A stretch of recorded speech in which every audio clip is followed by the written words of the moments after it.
Muy buenas tardes, queridos alumnos. Vamos a iniciar nuestro avance de tema. Es el tercer tema que nos corresponde, denominado clasificación de ángulos. No sin antes recordarles la definición de ángulo. Ángulo para nosotros era cualquier espacio entre dos rayos o dos líneas, dos semirrectas.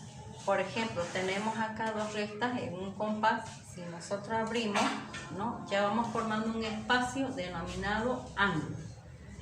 Vamos ahora a ver la primera clasificación, que son según su medida.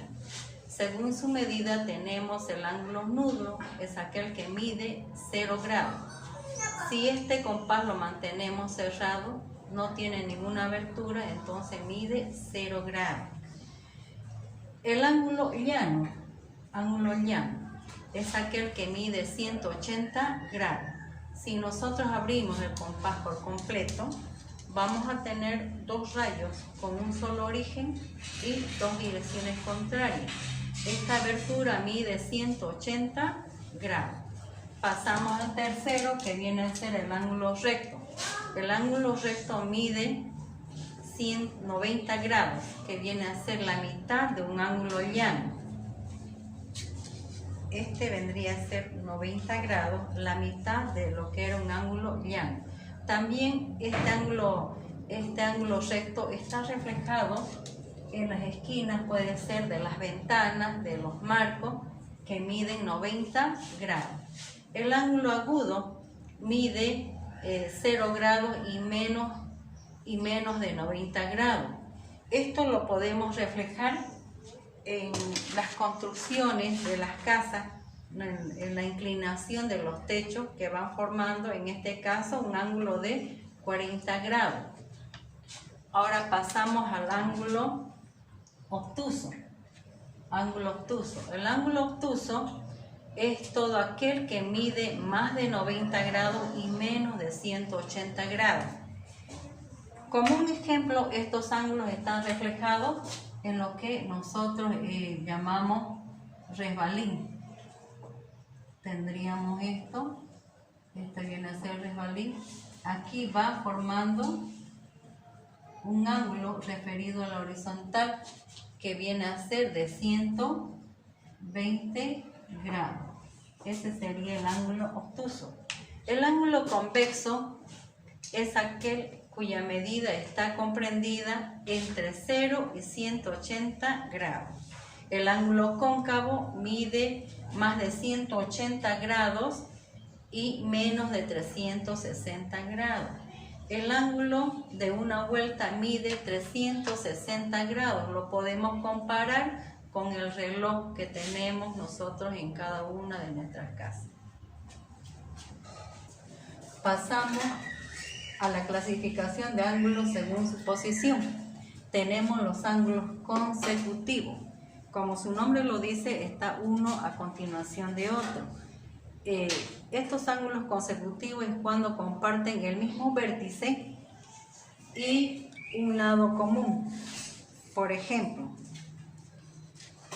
les doy el abanico.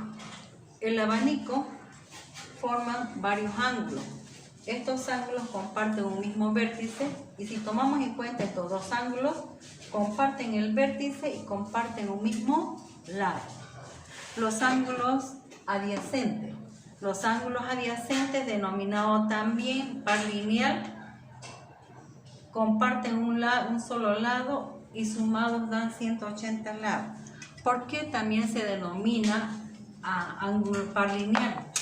Porque estos ángulos están ubicados sobre una misma línea recta, comparten un solo lado y sus otros dos lados forman la recta horizontal. Pasamos ahora al ángulo suplementario. Denominamos ángulos suplementarios a dos ángulos que sumados dan 180 grados. No se vayan a confundir los ángulos suplementarios con los ángulos adyacentes. Los ángulos suplementarios no pueden estar sobre una misma línea. Puedo indicar yo ángulo de 100 grados y ángulo de 80 grados. de tal manera de que estos sumados dan 180 grados, pueden estar separados, pero los ángulos adyacentes siempre están sobre una misma línea. Los ángulos complementarios son aquellos que sumados dan 90 grados. Por ejemplo, puedo yo tener ángulo de 40 grados y tener otro ángulo de 50 grados, de tal manera de que ambos sumados dan 90 grados. Tenemos ahora los ángulos opuestos por el vértice. Se dice que son opuestos por el vértice porque están formados por dos semirrectas que tienen un solo vértice, pero de tal manera de que este ángulo alfa y ángulo beta necesariamente tienen que ser iguales. Todos ángulos opuestos por el vértice tienen la misma medida. Los ángulos congruentes. Los ángulos congruentes son dos ángulos si tienen igual medida. Pueden estar en distinta posición, no solamente opuestos por el vértice. Pueden estar separados y decir ángulo alfa de 30 grados y ángulo beta también de 30 grados. Entonces son ángulos congruentes. Es todo, queridos alumnos. Deseo que completen todo el tema ejemplificando en cada uno de los subtítulos que hemos dado, con ejemplos de nuestra vida real, con objetos que ustedes puedan percibir en las plazuelas, en sus jardines, dentro de su casa. Nos vemos en la próxima clase. Gracias, chicos.